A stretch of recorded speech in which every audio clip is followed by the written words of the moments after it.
Good morning. Good morning. Welcome, welcome, welcome. Today's topic is fostering independence. It's one close to my heart. So uh, I hope that you glean from this what I did. When your children are young, they depend on you for their every need. You're their caretaker. You make sure they're fed. You make sure they're warm. They're safe from harm. Um, and they depend on you for their every need. And as they grow, it's sometimes hard to switch gears, and it's even harder to know when to switch gears. So the best thing you can do is find a balance because you don't want to allow your child too much independence too early. You want to be able to watch your child develop independence from the sidelines so that you can step in where needed. And sometimes it's difficult to sit back and watch them develop in their own independence. It may be tough, but when you allow your child to make his or her own mistakes and learn life's lessons early, they grow into happy and healthy adults. When you give them too much independence, they become tentative. But here are some tips to nudge your child towards an independent life at any age, no matter how old or young they are. Let them make choices. Well, you don't want your kids to make all the decisions. It's important. You are, after all, the parent. It's important to allow them to make certain choices from time to time. Even as young toddlers, you can give them opportunities to choose and develop independence. Some examples would be to let them pick some family activities, or let them choose toys, or pursue their own hobbies, or allowing them to dress themselves, and if it's not so matchy, or if their pants are backwards and they're so proud of putting them on by themselves, uh, so be it. The other thing you could do is work on social skills, because a large part of independence is learning how to effectively communicate.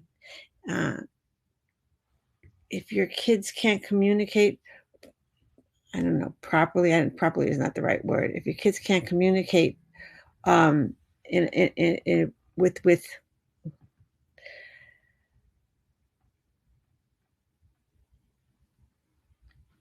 it can hold your kids back, not non-communication. So if sometimes that's building emotional intelligence. If every time if there's a no, they fall apart. But children of all ages can work on developing better social skills. How? You reinforce the idea of sharing with young children. I want to say something about sharing. If they say sharing is caring, but sharing does not mean that someone else gets it because they want it, or that you get it because you want it. So sharing is has been misused a lot. I like to call it taking turns. When one is finished with a turn, then they can have it.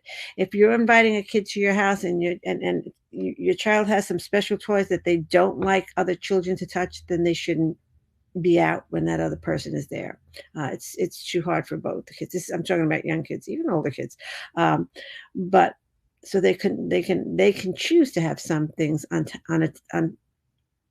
untouchable by anyone else, but then they can't be out when or they can't.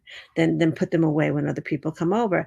And if it's a case where they're not they get anxious about anybody touching any of their things, then it's a skill that needs to be worked on. Um, you know, appropriate ways to make friends. When someone comes up to them, you say, "Hi, how are you?" Or with my grandson, when people come up to him, he does this, uh, because he's a little bit shy and because he's two. But yeah, and being polite and using manners uh, will always foster independence. You don't have to carry on full length conversations, but saying hello, please, and thank you, and not that. They thank you and then they don't, and then you're embarrassed and they're embarrassed, and it's an awkward situation. But just as a general rule, if you say thank you to people for doing things, they say thank you.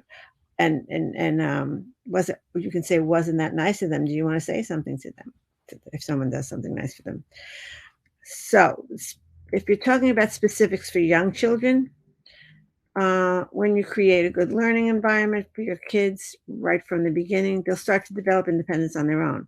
You know, they learn to crawl to you, they learn to walk to you, and it's important to give them opportunities not only to learn on their own early, um, but if they attend daycare, they'll work on these skills during the day when you're at work. You know, that's it. If not, it might be a good idea is to see if you can get around other kids, like maybe a mommy and me play group, or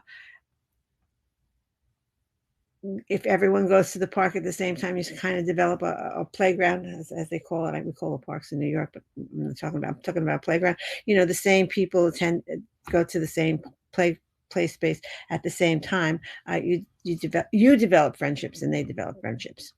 Um, And in these kind of situations, it's good to kind of sit back and watch from the sidelines and let them play and step in when needed.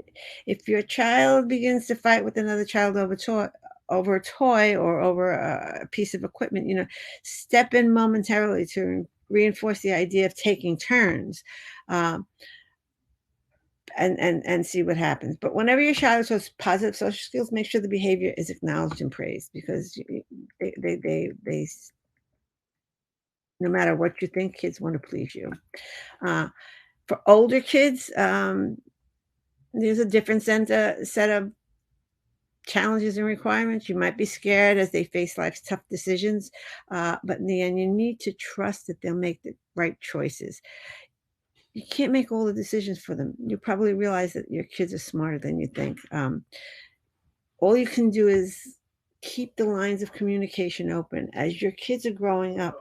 Have the tough conversations with them, and let them know that you can be relied upon for your love and support. They don't always necessarily want you to solve the problem for them. They don't always want you to do anything about it, but they need you to be able to. They need you to listen to them, and as they come to their own conclusions. So you can ask specific questions, but unless they're, and again, I learned this from with my kids the hard way. If they're coming to you and telling you about these things, or sharing information with you, ask them if they want you to help them, if they want a solution, or if they just want you to listen. Trust your kids.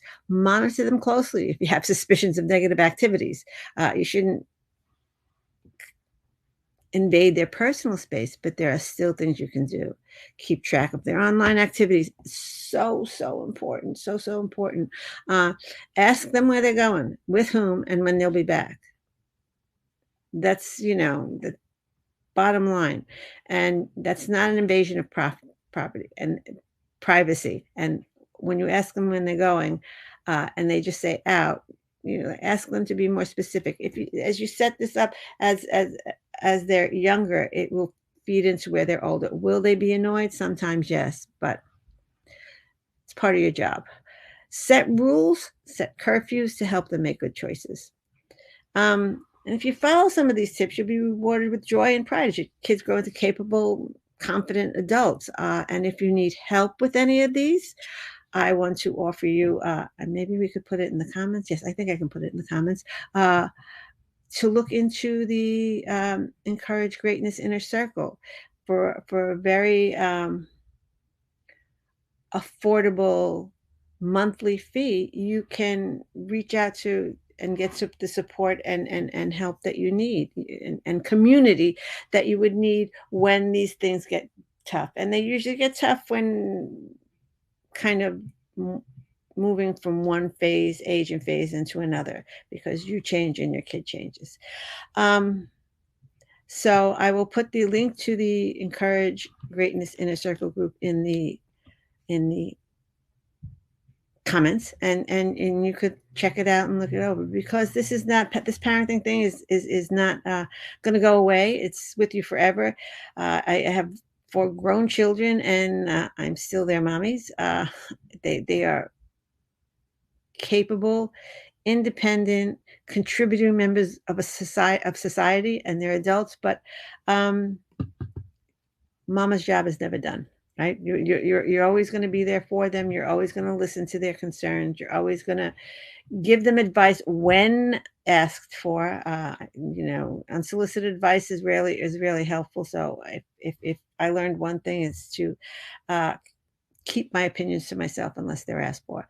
But anyway, you'll have a community of parents who want to not only take the next step up with or two or three or four with their parenting, but they also want to raise people who are going to contributing members of society. So I'll put the link in the comments, and that's it for now. Ciao, ciao. Have a great day and a great week.